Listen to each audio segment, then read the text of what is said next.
All right, heads up, listen.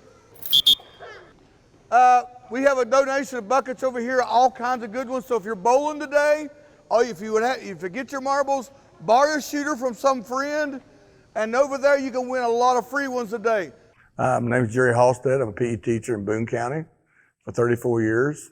First year, being a young PE teacher, we don't have nothing to go by. We have to make our own units, what we need.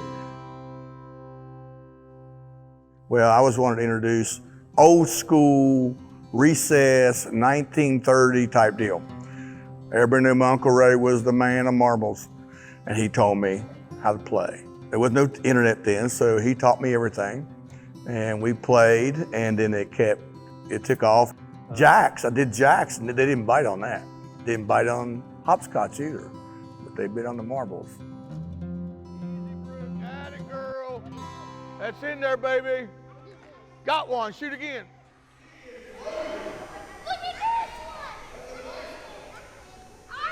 Yeah, it's called Fatty Go Back or Fat Pockets. Fatty Go Back is like the whole side of a gym, and it's you can be winning 25 marbles and then in one shot, someone can hit your shooter and you lose it all. They carry marbles all year long. You walk down the hall, you hear their bags rolling.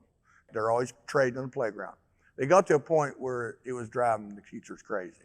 Rainbow Bennington leg breaker, tornado shooter. I have a bumblebee. I scanned my cousin a normal toe breaker made out of real stone for it. A rocky rooster. There's 4 of these at the school. A Milky Way half point. That's a vampire, most sought after marble in the school. You can own anything you want if you own this marble. Antique swirly, iguana half pint, a cheetah, the only one in the school. So these are the ones that they would never play that game with. These are the ones they trade. Now they love playing, but it comes down to, do I have this and you don't? And that's what it's about. 5 players in a shooter, you're right. So you're good there. That's a Bumblebee. Nemo.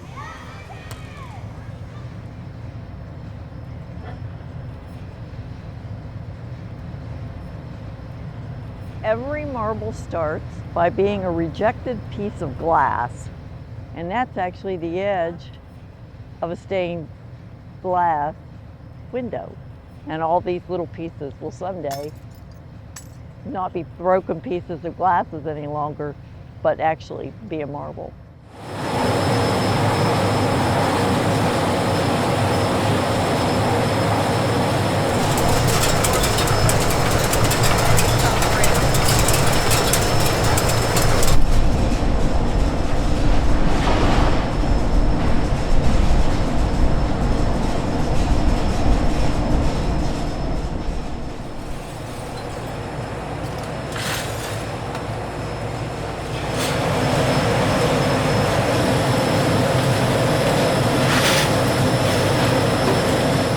Actually, they're not a marble until it turns around and has traveled all 5 feet. So those marbles are approximately 2,100 degrees Fahrenheit. By the time it comes to the end of the roll, it's cool enough that it will lose its red hot color, but it's still extremely hot. So when you come over here, if we would put a piece of paper in one of those buckets, it would actually ignite it. So it takes 24 hours for these marbles to be cool enough to touch, to grade, and to go through. It is basically on-the-job training. Marble King wouldn't be here without the people that have been here for 30 years or more. What we're going to try and make sure they're the exact same size. That way, when they're rolling up the roll, you have them drop it in the same buckets or one in one bucket and the other one in the other bucket. Now he's doing a quality control inspection, and he's picking out any marbles that might have a small mark on them or may not be quite what we want it to be.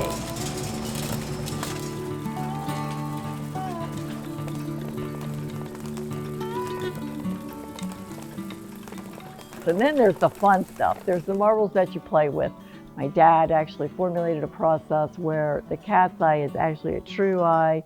When you look in ours, You'll actually see 4 different veins of glass in the interior portion that go all the way to the edges of clear. My dad, Marble King, was actually his first job as a business manager. He actually worked his way up through the company when he was 60 years old. He actually bought Marble King. A little late, but he did it.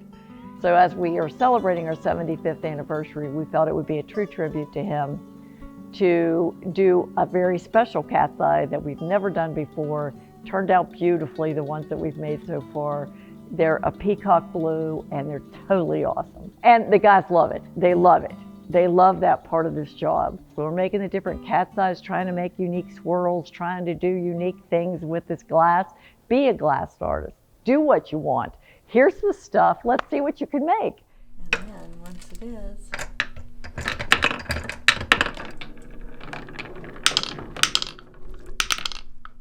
we as children, there are 5 of us, we often felt we were his test market. He'd bring new marbles home and say, what do you think, what do you think? And he'd watch, especially how my brothers were attracted to them by color or design, whatever. And by golly, whatever they liked the most, that's what we produced that year. A lot of times today, as opposed to it just being an in-school activity and everybody played in the playground, it's a marbles club. It's a group. It's a boys club, a girls club. They learn to play marbles. They learn to, how to play the game itself, and they learn good sportsmanship. Hey, how many won some marbles on bowling today? Anybody win any marbles on bowling? No. Huh? Good job. Put your marbles away in your room so you won't get them out of the classroom. You ever seen someone like Grandpa was 80 and they got a jar of marbles in the attic? Why they got them in their 80? Because they want them and they won't let them go. Even though they're 80 and they won't get rid of them. They will not get rid of them because it's trophies.